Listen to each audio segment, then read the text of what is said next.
അപ്പം ഇന്ന് കർക്കിടകം 1 രാവിലെ ഞാൻ 4:45 ആയപ്പോൾ എഴുന്നേറ്റ ഉടനെ തന്നെ ഫ്രിഡ്ജിൽ നിന്ന് നമുക്ക് മീനും പാലും ഒക്കെ എടുത്ത് വെച്ചു. ഇന്ന് ഞാൻ വിചാരിച്ചു കൊഞ്ച് മീനായിരുന്നു. അപ്പം കൊഞ്ച് ബിരിയാണി ഉണ്ടാക്കാമെന്ന് വിചാരിച്ച്. അപ്പം അതിനായിട്ട് കുക്കറിലോട്ട് ഞാൻ അരി വെച്ചിട്ടുണ്ട്. നമ്മുടെ ഇന്ത്യൻ ഗേറ്റ് റൈസാണ് എടുത്തിട്ടുള്ളത്. അപ്പോൾ അത് പെട്ടെന്ന് തന്നെ ഒരു 5 മിനിറ്റ് നമ്മളൊന്ന് തിളപ്പിച്ചാൽ മതി. എന്നിട്ട് ആ ആവിയിലിരുന്ന് അങ്ങ് വെന്തോളും കേട്ടോ, ഒരുപാടിട്ട് വേവിക്കരുത്. അപ്പോൾ അതൊന്ന് ഊറ്റി വെച്ചതിന് ശേഷം പിന്നെ നമ്മുടെ കൊഞ്ച് കറി ഉണ്ടാക്കലായിരുന്നു അടുത്ത പരിപാടി. കൊഞ്ച് കറി ആക്കി എടുത്തിട്ട് കുറച്ച് വെള്ളച്ചോറും കുറച്ച് കൊഞ്ച് കറിയും മാറ്റി വെച്ച്. കാരണം ദേവൂന് ഇതുപോലെ മിക്സ് ചെയ്ത് കഴിക്കണ ദേവൂന് ഇഷ്ടമല്ല.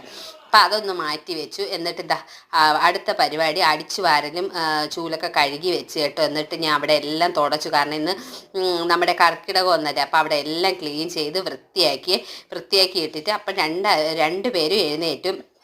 അപ്പോൾ വെള്ളം എടുത്തുകൊണ്ട് വെച്ചിട്ട് ഞാൻ പിന്നെ വിളക്കും തേച്ച് ഒരുക്കി കൊടുത്തു. കാരണം മക്കൾ കുളിച്ചിട്ട് വന്ന് അവർ കത്തിക്കുമല്ലോ.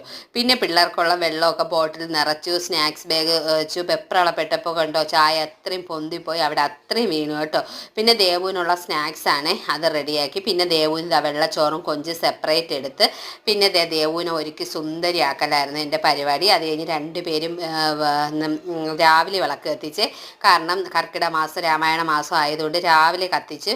ഇന്ന് നമ്മൾ 2 ഒരുങ്ങി റെഡിയായി. അപ്പം ശ്രീധുന് കൊഞ്ച് ബിരിയാണിയെ കണ്ടാൽ പിന്നെ 4 നേരം വേണമെങ്കിൽ അവൻ കൊഞ്ച് ബിരിയാണി കഴിച്ചോളും കേട്ടോ. അപ്പോൾ രാവിലെ ബ്രേക്ക്ഫാസ്റ്റും കൊഞ്ച് ബിരിയാണി ആയിരുന്നു. പിന്നെ അത് കഴിഞ്ഞ് അവരൊക്കെ പോയതിന് ശേഷം ഞാൻ ബാത്റൂം കഴുകാനുണ്ടായിരുന്നു, തുണി അലക്കാനുണ്ടായിരുന്നു. അതെല്ലാം ചെയ്ത് ഞാൻ മേറ്റകളെല്ലാം പുറത്തിട്ടിട്ട് അടിച്ചു വാരലായിരുന്നേ. പിന്നെ അത് അത്രയും ചെളി, ഇവിടെയൊക്കെ ഭയങ്കര ചെളി കേട്ടോ, കാരണം ഇടിച്ചിട്ടേന് മണ്ണായിരുന്നു. അപ്പോൾ അവിടെ എല്ലാം ക്ലീൻ ചെയ്ത് വൃത്തിയാക്കി. അപ്പോൾ ചവറുകൾ അവിടെ കൂട്ടിയിരുന്നേക്കെ വാരി കൊണ്ടുവന്ന് നമ്മൾ കത്തിക്കാൻ വെച്ച് കണ്ടോ. അവിടെ നമ്മുടെ വീട്ടിൻ്റെ അവിടുത്തെ ചെളിയാണ്, അതൊന്ന് വൃത്തിയാക്കി എടുത്ത് കേട്ടോ. കാലിലും ഒക്കെ ചെളി പറ്റലാണ്, കാരണം പശ മണ്ണാണ് ഇവിടെയൊക്കെ. അപ്പോൾ ഇത് ഇടിച്ചിട്ടത് കൊണ്ടാണ് ഇങ്ങനെ മണ്ണേ. അപ്പോൾ കുറച്ച് വേസ്റ്റ് തുണി കിടന്ന് കേട്ടോ, നമുക്ക് ചവിട്ടി തുടയ്ക്കാനൊക്കെ ഉള്ളു. അതിനെല്ലാം അടിച്ച് കഴുകി വൃത്തിയാക്കി ഇട്ടിട്ട് കുറച്ച് വിറക് വാരി വയ്ക്കണമായിരുന്നു. കാരണം വിറക് തീർന്നു അടുപ്പിൽ. പിന്നെ നമ്മൾ അടുപ്പിലൊന്നും കത്തിച്ചില്ലല്ലോ. എന്നിട്ട് നേരെ ഞാൻ കുളിച്ച് റെഡിയായി ബാങ്കിലോട്ട് പോയി. ബാങ്കിൽ നിന്ന് പൈസ അടച്ചിട്ട് നേരെ യോഗ സ്ഥലത്തോട്ട് പോയി കേട്ടോ. യോഗയും കഴിഞ്ഞ് 12:30 ആയപ്പോൾ ഞാൻ എത്തി. വന്ന ഉടനെ എനിക്ക് വിശപ്പ് വന്നു. ഞാൻ കൊഞ്ച് ബിരിയാണി കഴിച്ചു. പിന്നെ 2 റംബൂട്ടാൻ പറിച്ച് കഴിച്ചു. നമ്മുടെ വീട്ടിൽ തന്നെ ഉണ്ട് കേട്ടോ.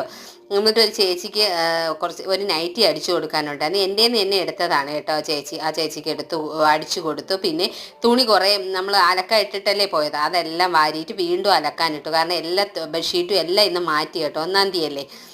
അപ്പോൾ അപ്പോഴേക്കും മക്കൾ വന്നു. പിന്നെ അവർക്ക് രാവിലത്തെ ചോറിന്ന് എടുത്ത് കൊടുത്തു. ശ്രീധുവിന് കൊഞ്ച് ബിരിയാണി തന്നെയായിരുന്നേ. അപ്പോൾ ഇതൊക്കെ